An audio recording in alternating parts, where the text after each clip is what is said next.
So it's now my great pleasure to welcome back Dr. Ben Chang, who, as you will know if you came last time, he's a writer and speaker, and he's an emergency medicine registrar working in North London, only a few miles from where I'm speaking to you as well.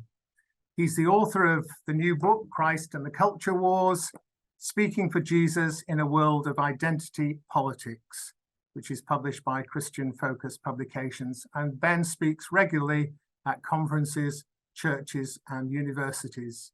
And he's going to be challenging us on this very difficult subject, apologetics in a post-truth world. So Ben, over to you. Hello, everyone. It's really great to be with you. It's a real privilege to be with you and to be back. As Howard said, my name is Ben. And today we're going to be looking at this concept of post-truth. And in particular, how we can share and defend our beliefs as Christians living in a post-truth, post-modern world. And thank you for the cheeky plug of my book. Just to mention that we'll be picking up some of the ideas in the book, Christ and the Culture Wars, which I wrote and published earlier this year. And it's available now everywhere you normally get your books. So this is where we're going over the next half hour or so. We're going to be starting by asking the question, where are we when it comes to post-truth and our postmodern world? What's going on in our world? Then secondly, we're going to be asking, why are we here? How have we got to this point in our world in which truth has kind of lost its currency? And then we're going to be ending with the question, where should we go? Where should we go, and how should we speak and act in this post-truth world? And in particular, how can we defend our faith? How can we engage in apologetics in a modern post-truth world? And then after that time, we'll obviously have time for questions, which I look forward to. So let me begin by asking, where are we when it comes to post-truth? Well, the phrase post-truth has only really been around for the past 7 or 8 years. And in particular, it was in 2016 that the phrase became popular in political commentary. And it was named the word of the year by the Oxford English Dictionary. Now, as some of you may have already figured out from this slide, there were two major world events that happened in 2016 that clearly contributed to the proliferation of the use of the phrase post-truth. And these were the election of Donald Trump as president of the US and the Brexit referendum in the United Kingdom. And the phrase post-truth is used quite broadly to refer to a range of different things. But essentially, it describes a culture in which truth claims are viewed as relative rather than objective. Political statements are propagated and popularized based on their political capital rather than factual credibility. And appeals to science, reason, and evidence are trumped by individuals' personal convictions and, quote, lived experiences. The post-truth world is a world where truth has lost its currency. And I would suggest that this post-truth culture is the dominant one in the Western world today. I think Trump and Brexit were just two of the earthquakes caused by a much broader shifting of cultural tectonic plates. And clearly, this poses a big problem for evangelism and apologetics. How can we convince others of things we believe to be true about God, about humanity, about reality, if truth itself has lost its currency? So that is a very brief introduction to this idea of post-truth. Now, at this point, I think it is helpful to hit pause and then rewind and to look backwards at the philosophies and ideas that have paved the way for this post-truth culture. Why are we here? I like this quote from author Terry Pratchett. If you don't know where you come from, then you don't know where you are. And if you don't know where you are, then you don't know where you're going. And if you don't know where you're going, you're probably going wrong. So we're going to spend just a little bit of time looking at where we have come from. And I would suggest that our post-truth culture is the result of several layers of philosophies, ideologies, and cultural events that have combined and in some cases amplified each other in order to form the culture we have today. And I have 5 brief cultural layers for you. My first layer is the rise of so-called expressive individualism. Now, expressive individualism was an idea coined by Robert Bellah and then was popularized by Charles Taylor. And this is the idea that meaning and significance to life can be found through the external expression of internalized desires, dreams, and definitions. I am who I say I am. And so, for the expressive individual, the thing that matters most in life is not the truth out there in the world waiting to be discovered, but it's the truth in here that is waiting to be expressed. It doesn't matter what the world says is true. What matters is what you believe on the inside. Now, the influence of expressive individualism is seen right across our modern culture. Let me just give you one brief example. This is a quote from the Scottish government's Supporting Transgender Pupils in Schools guidance published in August 2021. So this is published by the government in Scotland and outlines their recommendations to Scottish teachers.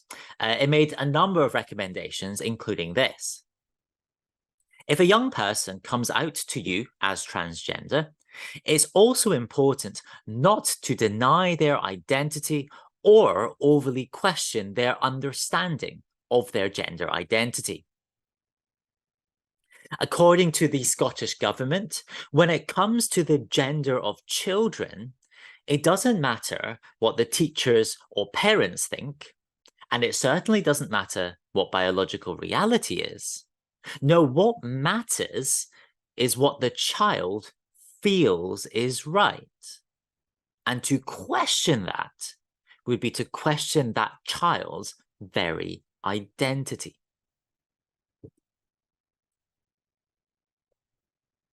So firstly, we have the rise of expressive individualism. But secondly, and closely related, we have the romantic ideas of philosophers such as Jean-Jacques Rousseau. Now, Jean-Jacques Rousseau proposed that human beings are born with innate and natural moral virtue and innocence. And this innate innocence is then corrupted by societal pressures and external influences. I suggest in the book that I think this is, in a sense, the opposite of Augustine's doctrine of original sin. So original sin says all humans, Jesus notwithstanding, are born into an inherently sinful human nature. Rousseau says that all humans are born into an inherently pure and righteous nature, which is then corrupted by society. This is summarized in Rousseau's most famous adage, man is born free, but everywhere he is in chains. Now, there are many areas in today's culture where we can see Rousseau's influence. For example, we see it in our culture's suspicion of traditional authority figures and institutions.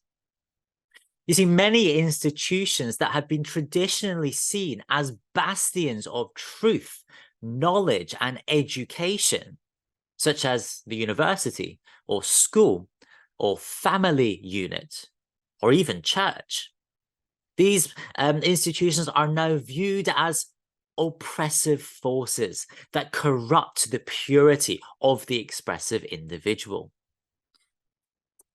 I think this is behind the drive for, quote, safe spaces at universities and the widespread culture of cancelling, or at least protesting against, speakers who hold views that make students feel uncomfortable or unsafe.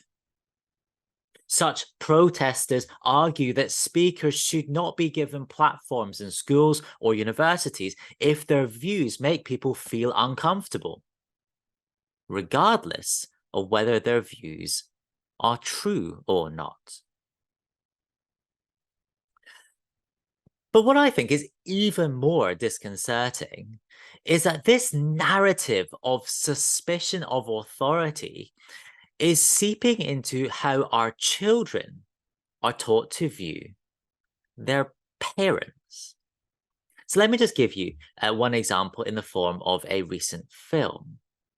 So this is the film Elemental. It was the new Disney and Pixar animated film that came out in July of this year. The story is based around a girl made of fire, a fire girl called Ember, who is being prepared to take over her father's little family shop when he retires. However, Ember meets and falls in love with a water boy called Wade. And when visiting Wade's family, Ember gets offered a job as a glass maker, which kind of makes sense for someone made of fire. And she realizes that she doesn't want to take over her dad's shop. She wants to follow her dream as a glassmaker. And then this happens, and I'm going to attempt and hope that technology is on our side as I play this clip.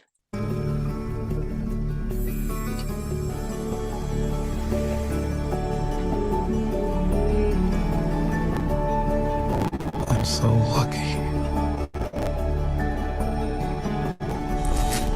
I'm so lucky I have you. Where are you going? Back to my life at the shop, where I belong. I take over tomorrow. Whoa, hold up. You don't want that. Yeah, that may work in your rich kid follow your heart family, but getting to do what you want is a luxury, and not for people like me. Funny. This whole time I thought you were so strong. But turns out, you're just afraid. I'm fire, Wade! I can't be anything more than that. It's what I am and what my family is. And that alone is a reason this could never work. It's over, Wade. So I hope that clip worked for you. But if you missed it, the kind of key dialogue that happened there was Ember saying, getting to do what you want is a luxury and not for people like me. And then Wade responds, fine, this whole time I thought you were so strong, but turns out you're just afraid. Now, I think this is a really interesting clip for a few reasons, but namely, I think this is interesting because in this interaction between the two protagonists, strength is defined by Ember's ability to do what she wants, even if it means disobeying her parents.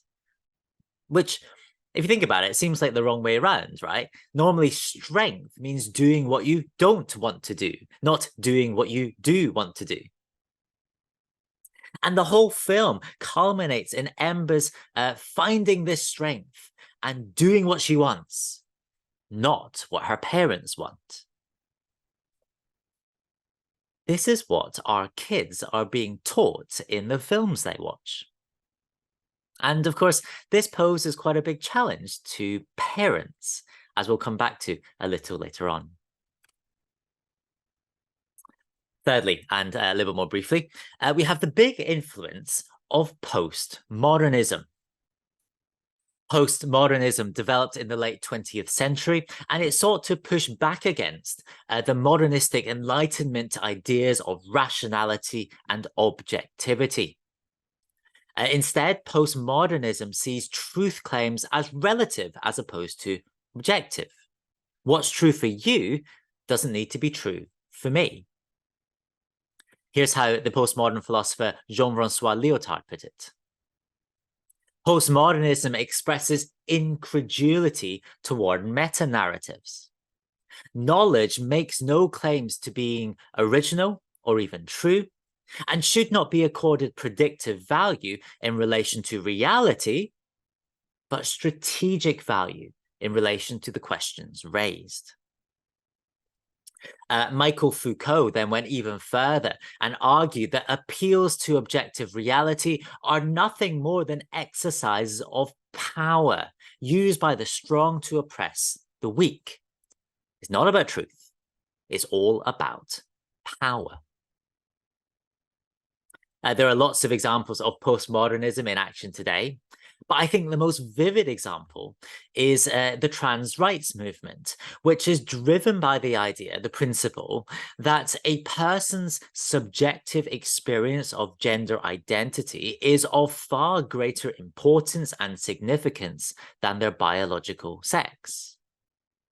Even the phrase sex assigned at birth to refer to biological sex implies that biological sex itself is not objective, but is subjectively decided by midwives and or parents. You could perhaps think about the postmodern influence in our culture a bit like this. If modernity and the Enlightenment form the era of facts don't care about your feelings, well, postmodernity could perhaps be seen as the era of feelings don't care about your facts. So we've looked at expressive individualism, Rousseau, postmodernism.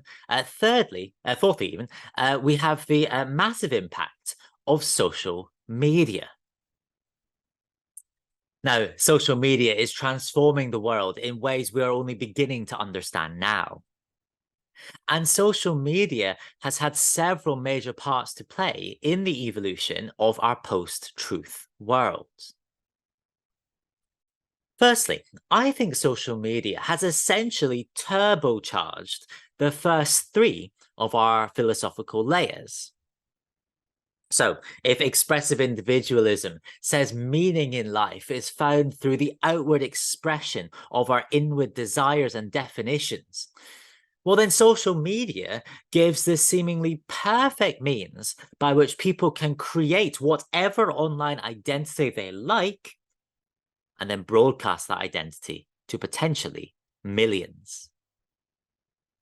If Rousseau said that society corrupts individuals' pure identities, then the social media algorithms, which link people together with similar views and encase them in echo chambers, well, I think this then provides the ideal platform to galvanize a social revolution against traditional authority figures.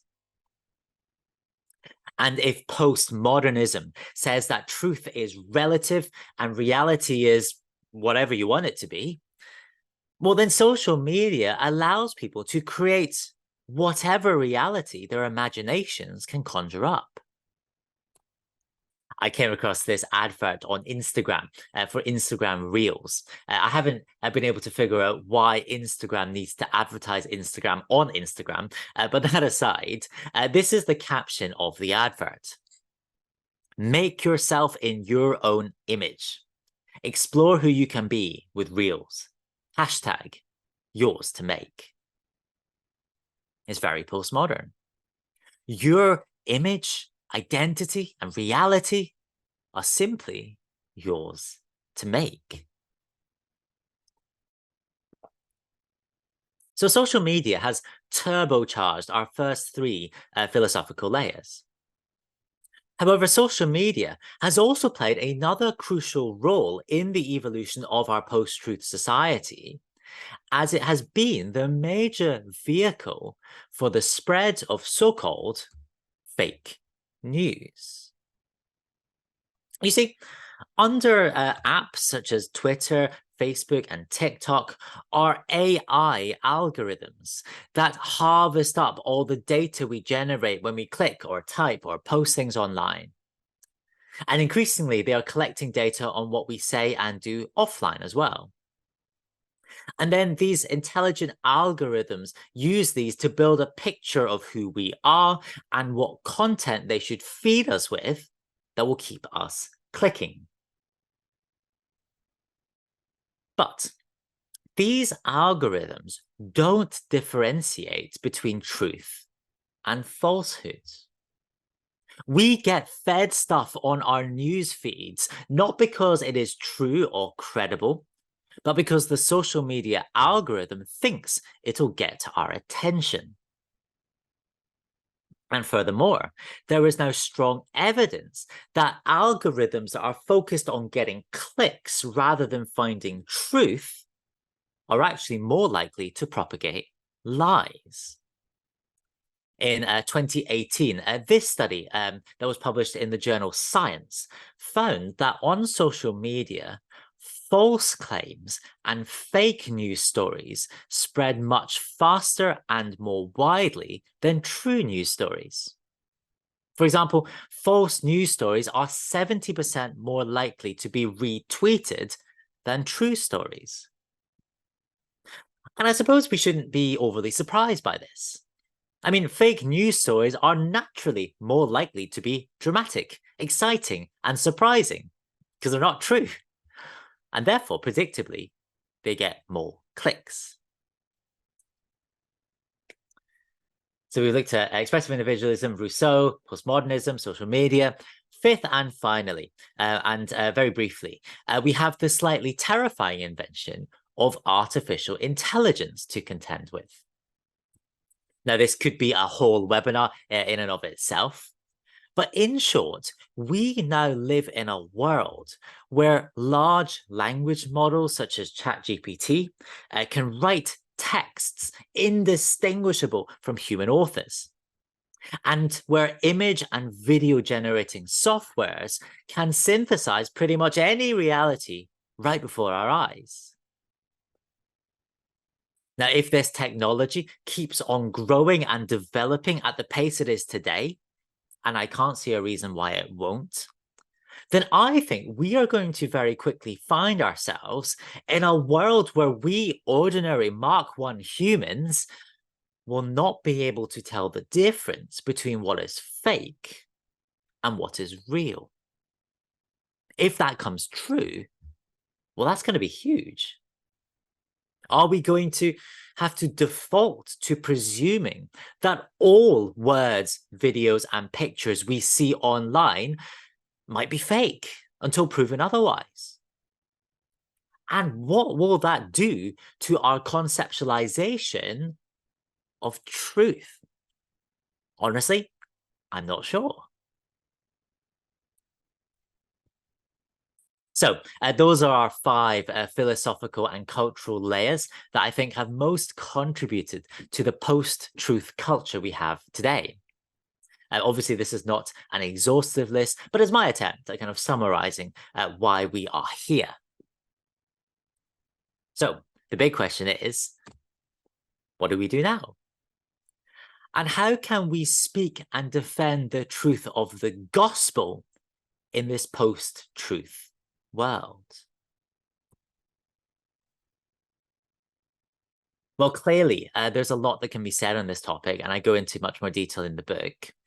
But in short, I would like to propose that we Christians need to develop a new type of postmodern apologetics. I think to engage in apologetics in our post-truth world, we need to develop a new kind of postmodern apologetics. You see, traditional apologetics, at least in its popular form, developed in a modernistic culture where all people, religious or not, generally believed in the authority of logic, reason, evidence, and science. And therefore, Christian apologists could build intellectual cases for why our Christian beliefs are true and our opponent's beliefs are false. And clearly, there has been much gospel fruit produced by traditional apologetics. In his new book, The Surprising Rebirth of Belief in God, journalist Justin Brierley tracks how the new atheist movement of Richard Dawkins and friends once appeared to be the most threatening challenge to the modern church. But now, it has basically faded into irrelevance. Now, this has partly been because of the internal politics of the new atheism movement. But new atheism's demise also came about in no small part because of the work of apologists like John Lennox, who bravely took on the arguments of Dawkins in public and at the highest levels of academia. In fact, John Lennox played a key part in my conversion to Christianity back when I was a teenager. So I think the global church owes a great deal to traditional apologists like Lennox and others. And there are some places in which traditional apologetics still gains considerable traction. So I still occasionally get asked to speak at universities that have large science faculties on topics such as, has science disproved God? I definitely believe there is a place for these sorts of debates and talks. However, in the main, our culture has shifted away from the modernistic beliefs in reason and evidence, and towards the postmodern emphases on personal convictions and lived experience, the feelings don't care about your facts culture. In this postmodern culture, rational arguments are not met with counter-arguments or even dismissive ridicule. No, they are met with calls to deplatform and cancel speakers who make audience members feel unsafe. And I think our apologetics needs to adapt to our new postmodern world. Rather than setting out to try to show that our beliefs are right and our opponent's beliefs are wrong, I think we need to think through how we can show that the gospel's story is better than what the world can offer. Rather than trying to debate and defeat our opponents, I think we should be trying to attract them to an even more captivating, better story.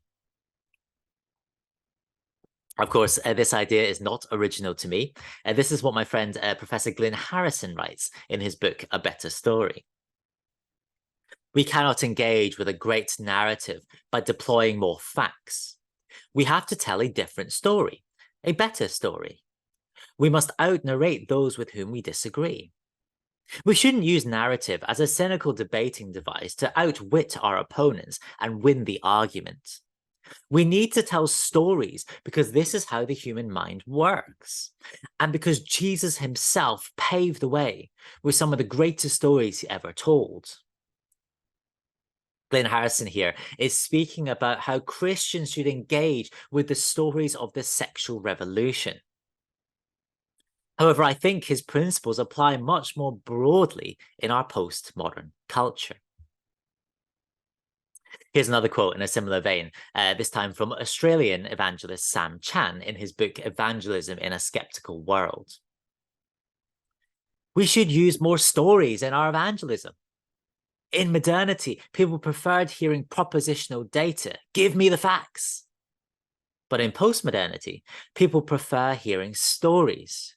Show me what this looks like. But stories also work well because they invite the hearer to see the world through our eyes. The hearer has to suspend their disbelief and enter my world.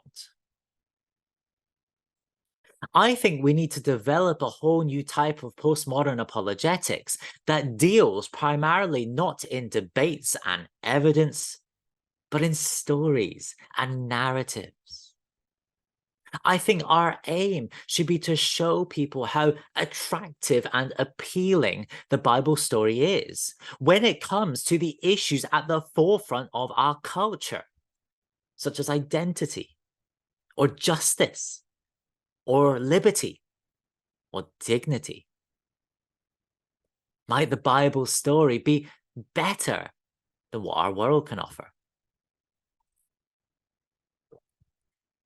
And as a bit of a side note, I think this applies perhaps most sharply to ministry to children, both ministry to children in the church and also in the home. Now, clearly, children need to be disciplined and told what they should and shouldn't do. They need to learn the rules.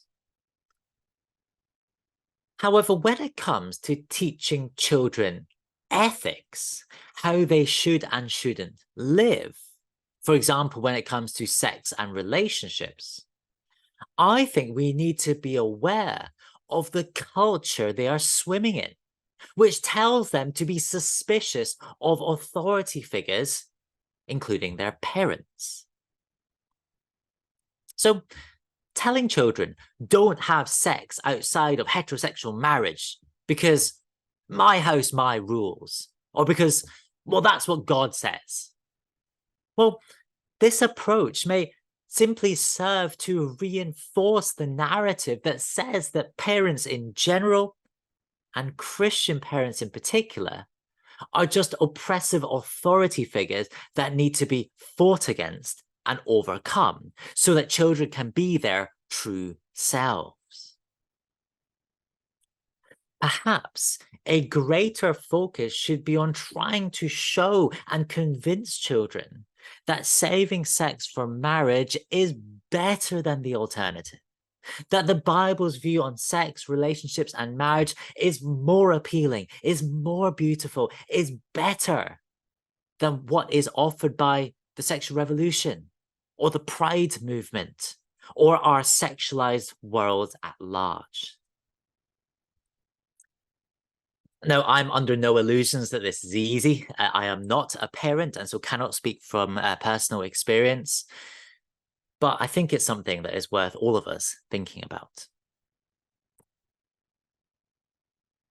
And so, as I come into land, this is the road we've traveled on.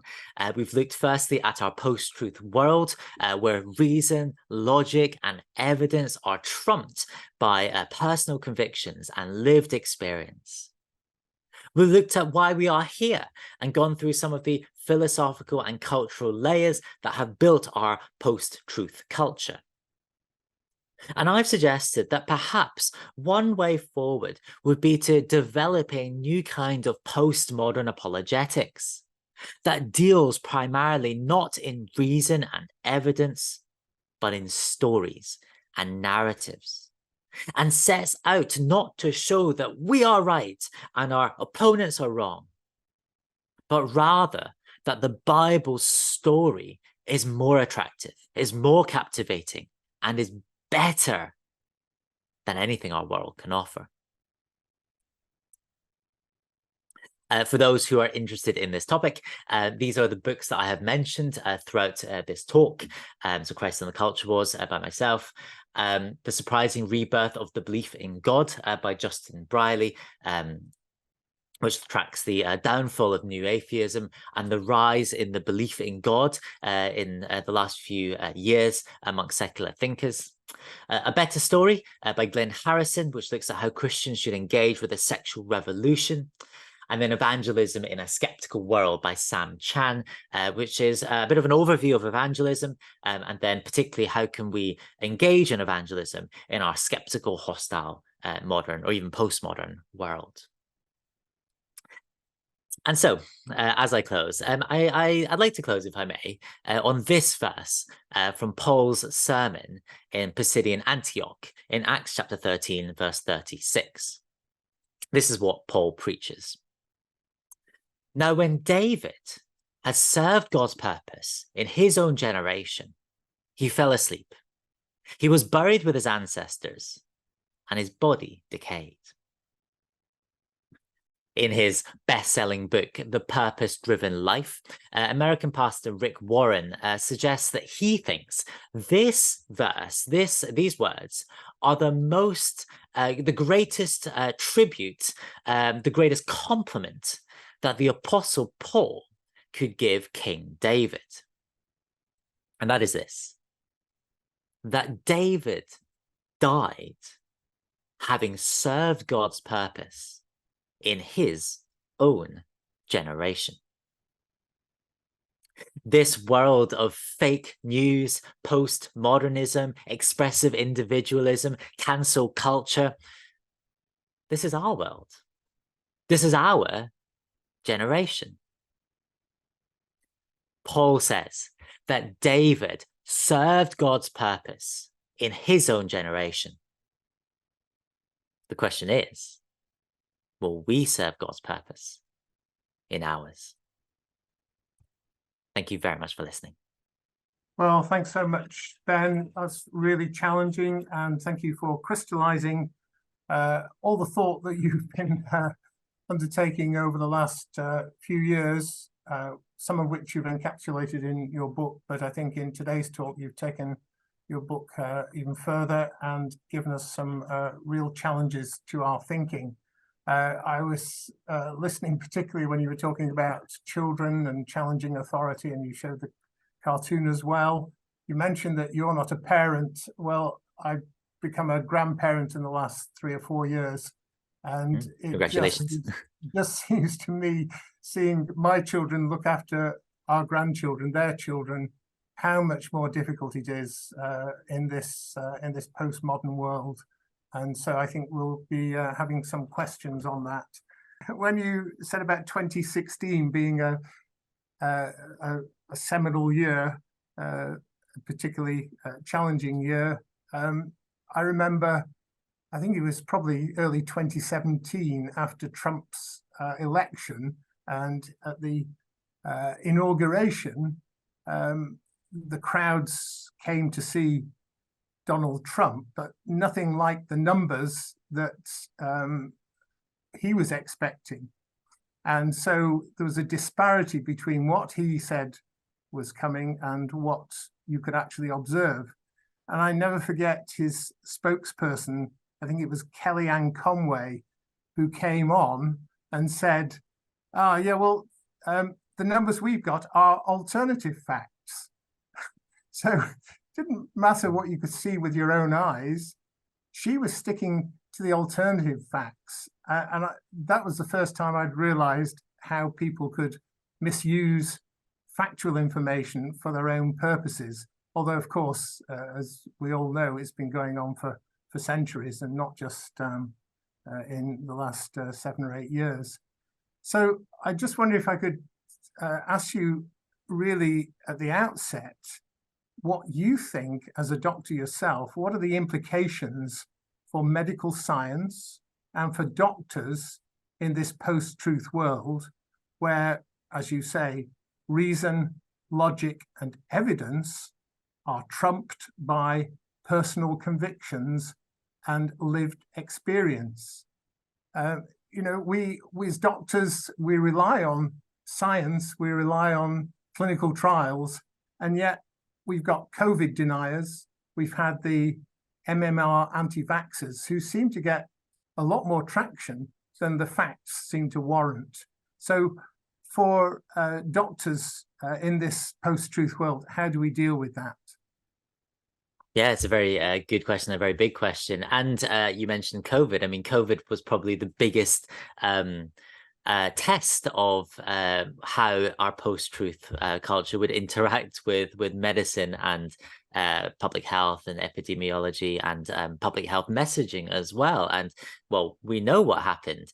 That in the UK, generally speaking, vaccine uptake was high, and that most people were willing to accept the medical information that was coming from the chief medical officer of the government, the health service.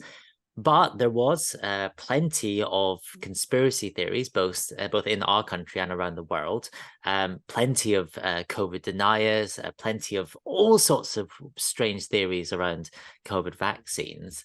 And what quickly became apparent was it didn't really matter which kind of credible scientists we put in front of the camera, or how much evidence we put forward, or what kind of numbers n numbers that we had for our studies. It didn't really matter, because there were large numbers of people for whom they believed these conspiracy theories, and nothing that anyone else said to the contrary would change that.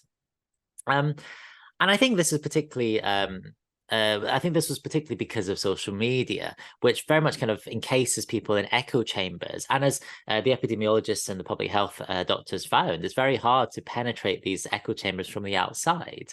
If you're in these, if you spend lots of time on social media and you're in this echo chamber that simply reinforces your own pre-existing beliefs, it's very hard to come in from the outside and challenge those beliefs.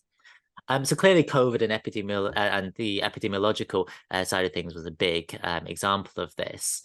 But also, I think as individual clinicians in our practice, I think we are seeing and will continue to see more and more patients who get their medical information from social media. And perhaps worth thinking about, well, is simply saying, no, the evidence said something else, is that good enough? Is it good enough to say, oh, that website you read was wrong because we have this fact, when actually truth has kind of lost its currency, as we've said? It's a really tricky place we find ourselves in as medics, and one that I think will become more and more prominent as in the not too distant future. Thank you. Of the questions coming in, Ben, there are several about children, because I think that probably resonated with most of us, even though as doctors, it's the medical question that I posted first. But a couple here: much of the preaching, Sunday school lessons and training of pastors in seminary focus a lot on intellectual understanding of the Bible. What would your thoughts be on changing the way we do church in the light of what you've shared?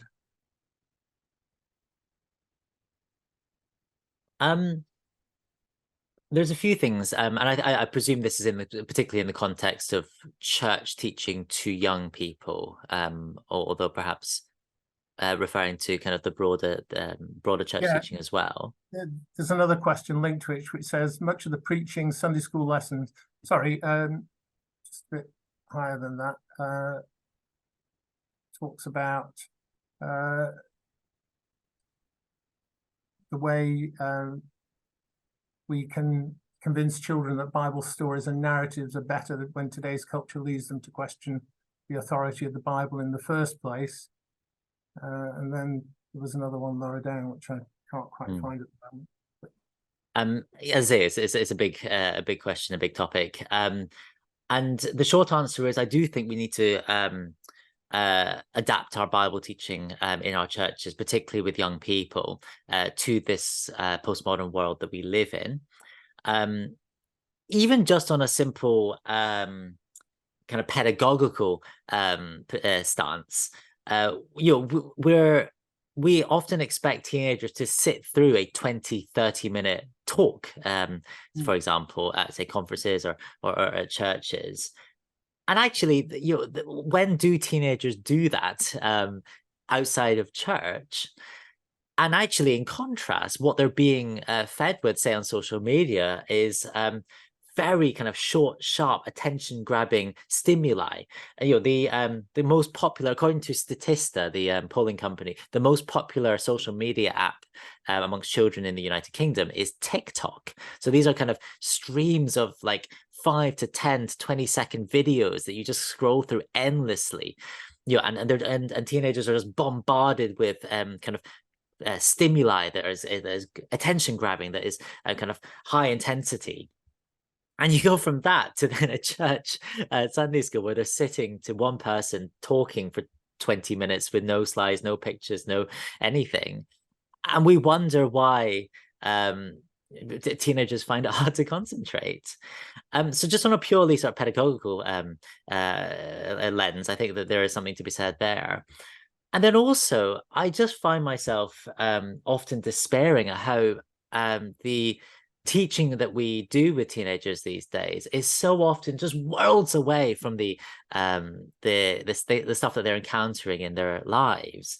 Just a very brief kind of anecdote. I was doing a seminar at the Keswick Convention last year with the teenagers. I had about 250 teenagers in a room, and one of the sessions was on transgenderism.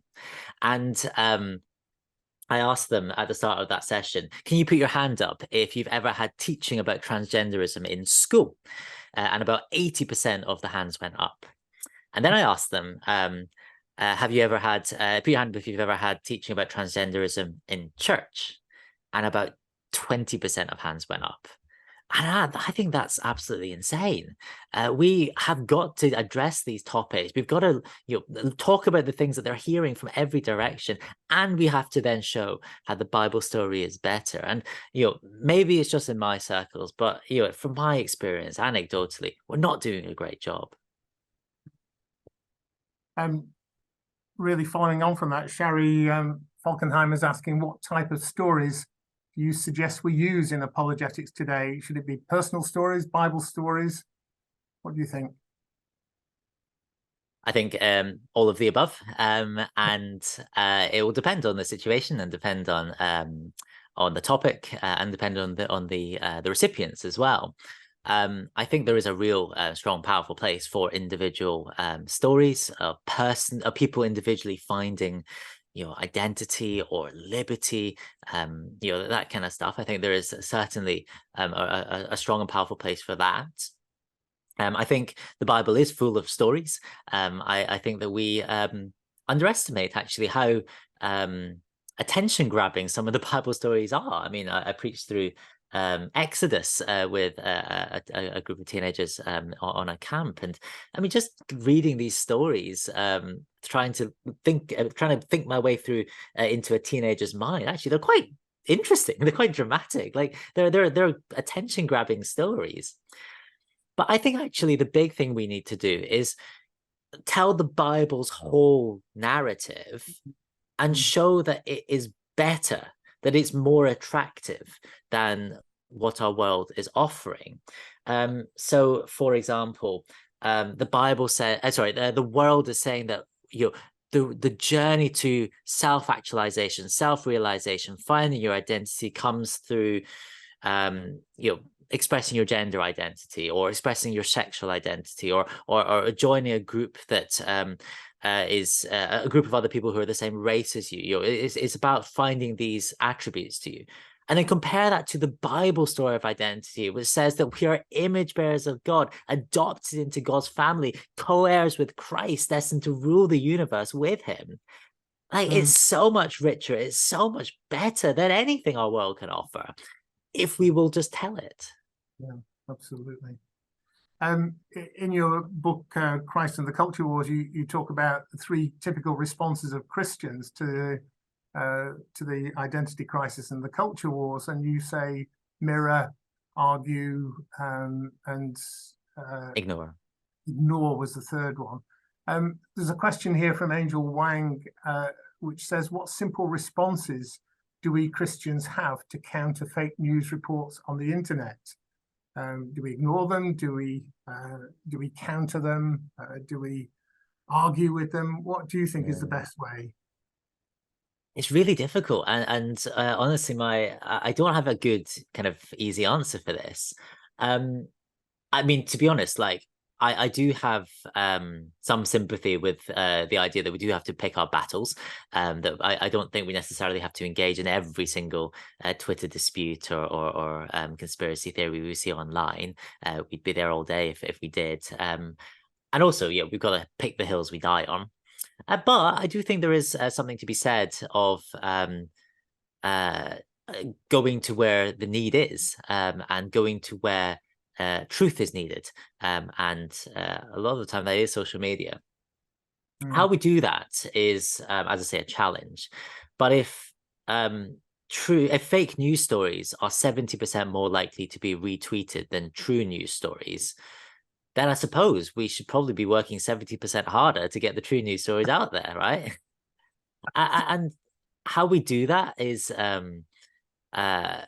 it's something that I'm certainly no expert in, but I suppose we'd have to work hard. We'd have to make sure that as conspiracy theories are being bombarded but people are being bombarded by conspiracy theories, that well, we need to have as engaging, as attention-grabbing stuff as they do. I think that's one thing. I think also kind of realizing that breaking out of our own echo chamber is in and of itself a challenge, and actually making an effort to follow to kind of have within our social media friend circle, as it were, people who will disagree with us, people who are on different ends of the political spectrum, people who are different ends of the religious spectrum, from kind of believers all the way through to atheists. I think following a range of views will help us ourselves not be encased in an echo chamber. Yeah. Well, there's a question anonymously given here about post-truth. Refers to being in court recently and listening to the barrister tell lies for the other party. And he says, could it be, or she says, could it be that post-truth is not as new as we are made to believe, but is an illustration of the more timeless truth that when men choose not to believe in God, they do not thereafter believe in nothing. They then become capable of believing in anything, quoting Chesterton. Yes, and I would concur. I mean, it's you can track it all the way back to Genesis 3. You know, the words that come out of Satan's mouth in Genesis 3 are, did God really say? And it's that undermining of truth and the start of lies that was at the very core of the fall of humanity. And so, yeah, absolutely, I think there is being there in the human sinful heart to suppress truth, as Romans 1 says, and to propagate and follow lies. But I certainly think in the last few years, because of the layers that we went through, I think this is becoming more and more our dominant culture in the West, at least. There's a question from Jane Torrance. Is there any evidence, at least in the West, of a move beyond a post-truth, postmodern world, or a reaction against it? You know, to that I would say, is this post-truth world, like new atheism, a passing phase, or is it here to stay? Are we entering a post-truth world? So this is commonly asked, and I suppose in some people's eyes, as more and more people buy into this post-truth world, there's also a kind of reactive response from people who are skeptical of it, people who are fighting against cancel culture and safe spaces, people who are trying to fly the flag for reason and evidence and science, and these people are gaining more and more kind of prominence. And so the question is, are we seeing a changing of the tide? Is this culture already beginning to subside? I am not that optimistic, I'm afraid. I actually think we're just getting started. I think we're just seeing the beginning of this post-truth, postmodern culture. And I think what we're observing is polarization. It's what I describe in the book as the mirror response. So as these movements and this culture gets more and more extreme, you get a kind of reactive mirroring response from people who are labeled as oppressive or as the kind of the bad guys in this story. And so you end up with polarization of discourse, of culture, of politics as well. And I think that's what we're observing. But, you know, and I may be completely wrong, but I suspect actually we're just seeing the beginning of this culture, not the end. So my phone just went off at the awkward time. Ben, we were talking earlier before we started about CMF conferences, and the surprise I had that Christian students in particular, medical students, are much more interested in the topic of decolonialization and Western saviorism than older people are, and they makes them less enthusiastic about overseas Christian medical mission. Do you think that is a symptom of this post-truth world?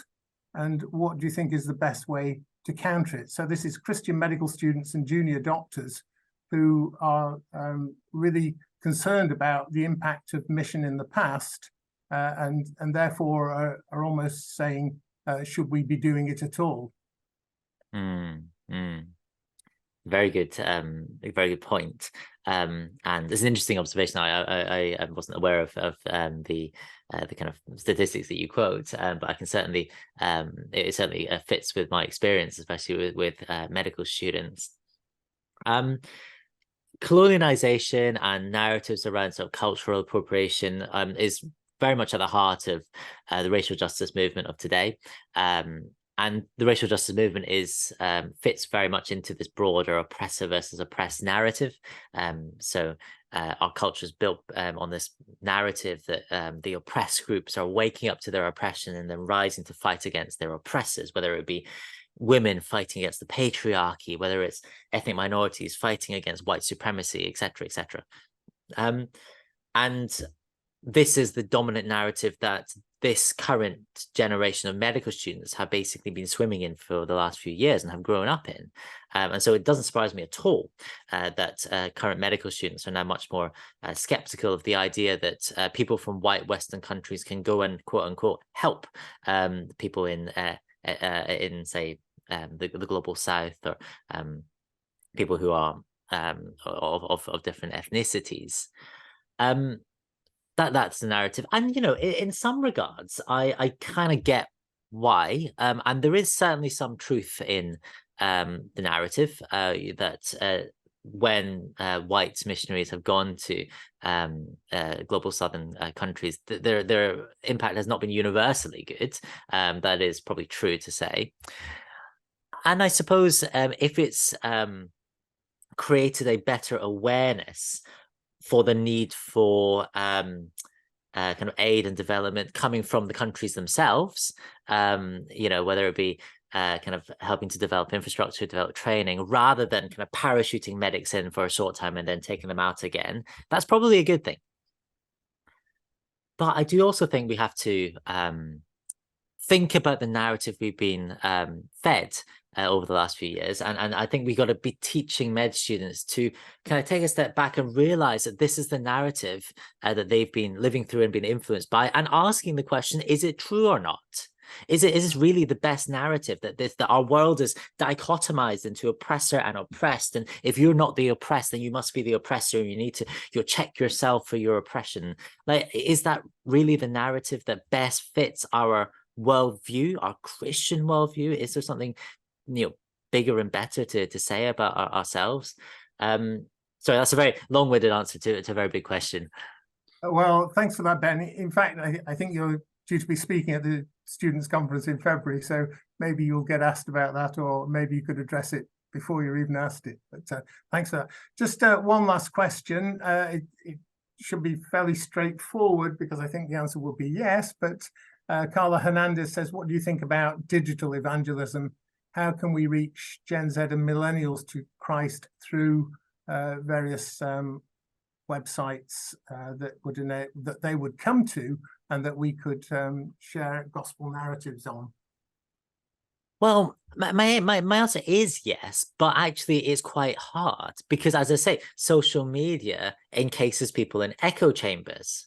So if you want to, you know, distribute Christian resources amongst Christian teenagers, that's very easy on social media. You just create a WhatsApp group, or, you know, get it into the echo chamber, and it'll spin around. The difficulty comes trying to break out of your own echo chamber into another echo chamber. And that's why the idea of social media evangelism, digital evangelism, is actually perhaps not as easy as it sounds. You know, we need to actually somehow manage to create a resource that will manage to break through into other people's echo chambers, and also have enough potency to be able to then spread. And, you know, I don't have an easy formula for that. I think it's something that that the tech wizards and the computer scientists perhaps would be good to ask about and to take their lead on. But I certainly think that if we get it right, if there is a way to kind of give gospel evangelistic resources and put them into other echo chambers on social media, I mean, obviously the potential for gospel fruit is enormous. But I think it needs some quite careful thought as to how we do it. Yeah. Well, thanks, Ben, and thanks for answering those questions so fulsomely. I think we all welcome the fact that you're wrestling with these questions, that perhaps we've fallen into that one of those categories of either ignoring or wanting to mirror or argue with. So really appreciate all the work you put in for today's presentation. And this is to reassure people that, well, first of all, a reminder about the book, Christ and the Culture Wars, that's available. Other books by the friend that was mentioned by Ben of Glenn Harrison, A Better Story, that's one of Glenn Harrison's books, all worth reading if you're interested in following up on this particular topic. And I'd just like to close with a verse from Philippians to remind us when we're in this world of post-truth, that Paul said, whatever is true, whatever is honorable, whatever is just, whatever is pure, whatever is lovely, whatever is commendable, if there is any excellence, anything worthy of praise, think about these things. So as we say, thank you to Ben and goodbye to you all. Think about these things. Thank you.